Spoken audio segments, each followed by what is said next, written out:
Hello, everyone, and welcome back to another video brought to you by SeniorCatWellness.com. If you enjoyed today's presentation and find it informative, please feel free to subscribe to this channel, like the video, and share the content. Today's video subject: do cats really need to be rescued from trees? Due to the structure of today's presentation, there will be no topic overview for this feature. Long ago, we did a video about cats and trees, why they get in trees, and the many ways that you can attempt to get them out. We will rehash some of that here today as this topic is quite important. However, as you can tell from today's title, not every cat in a tree situation calls for a rescue. We all know the old stereotype: here comes the fire department to save the cat. However, how many times is that actually necessary? The odds are quite small that a rescue of that nature would ever be needed. So, before we address various parts of the cat in the trees topic, let's briefly talk about the rescue. While guidance can be needed from you and potentially others as a means to monitor the situation and perhaps navigate the cat to a safe landing, felines are very intelligent and incredibly athletic. In the simplest of terms, if a cat can get in a tree, they can most likely get out. It might take a while, make no mistake, but with a little patience and some words of encouragement, cats most always make it back to the ground safe and sound. While this is in no way designed to diminish the importance of an honest rescue, this is to say that it's wise not to jump to the most extreme conclusions right from the word go. Meaning, don't start reaching for those tall ladders and phoning the fire department the very second you see that your cat is up a tree in your backyard. Assess the situation thoroughly. A true rescue effort should be the very last option, especially if your cat is healthy and otherwise safe. Now, let's tackle the why aspect of this very common equation. We all know that cats love those high places and they love to climb to reach them, whether they're in the act of pursuing prey, escaping danger, or just acting out of curiosity. It's extremely common for cats to climb the tallest tree if given the opportunity. Unfortunately, getting up there is much easier than getting down. Once the reason for the climb has ended, especially if a threat was the reason for the climb in the first place, many things can transpire. Felines can just take a break and enjoy the view. They can engage in somewhat contrarian behavior and just refuse to come down simply because they can. Or they can realize that making the way down is a bit harder than they expected. The same claws that can enable a cat to climb a tree within a matter of seconds don't quite work the same when you're talking about the grand descent. Cats are climbers, but they're also jumpers. When cats are in a high position, they often jump down. They don't walk down, run down, or even climb down. When they can, they will jump. Well, jumping out of a tree is some risky business. Even the most adventurous cat knows this much. This is yet another reason why somewhat of a sit and wait posture can set in when a cat reaches the pinnacle of a tree. Cats, believe it or not, are rather cautious animals. This can make the grand descent from a tree an even more daunting task. Even though we can look at the situation and say, hey, just scale the trunk, get on this branch, that branch, and just take this other branch, and you're down. No big deal, right? Well, things don't often translate the way we'd like them to, obviously. This is why, more times than not, cats aren't truly stuck in the tree. They're not trapped and they don't need to be rescued.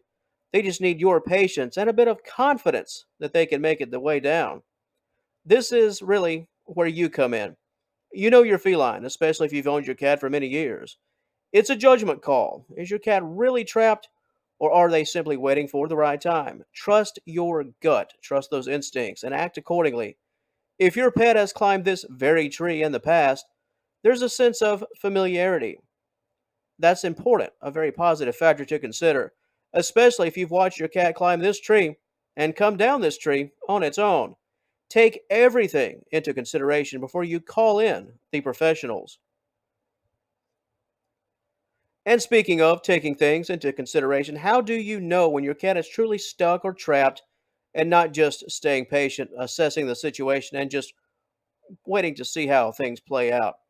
Be extremely mindful of the following. Even if you've owned your cat for years and your feline is more than familiar with the tree in question, has your cat been in the tree for several hours, far longer than normal?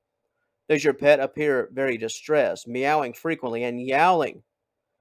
Is your cat repeatedly pacing on the very same branch? And has your cat tried to jump down but appears to think better of it? While some initial false starts, if you will, are quite common, even in cats that eventually make their way down. If this continues, in addition to the aforementioned signs, for more than a couple of hours, then it's time to consider a rescue and develop a plan. Exhaustion, hunger, and thirst can become an issue for your cat as that clock continues to tick away. This obviously compounds the problem to a very extreme degree. When it comes to the appropriate steps, so much of it involves playing to your cat's personality and being a helpful friend in the moment. Before you resort to the use of a ladder, attempt to make the actual physical situation a bit easier for your feline. So much of your cat being quote unquote stuck could involve a lack of confidence given the surroundings. The first line of help involves not making the situation worse. Don't scare or attempt to force your cat to come down.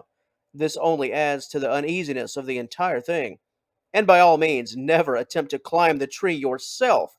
This is only asking for the worst of the worst for everyone involved. The next measure is to survey the area. Pretty much what we just mentioned in respect to confidence and that confidence building process. Check for dangers, check for predators, and check for escape routes that perhaps your cat just can't see. Some descents are certainly easier than others. Attempt to find them. What if there's noise in the area? Is everything just loud and uncomfortable? It's a pain, but sometimes waiting until sundown can provide the best relief. Your cat could be stuck, but it's because it's waiting for that coast to be clear. And one more thing in respect to your personal behavior, stay away if possible from the tree itself. We've talked about the dangers of climbing, but back away from the tree if possible.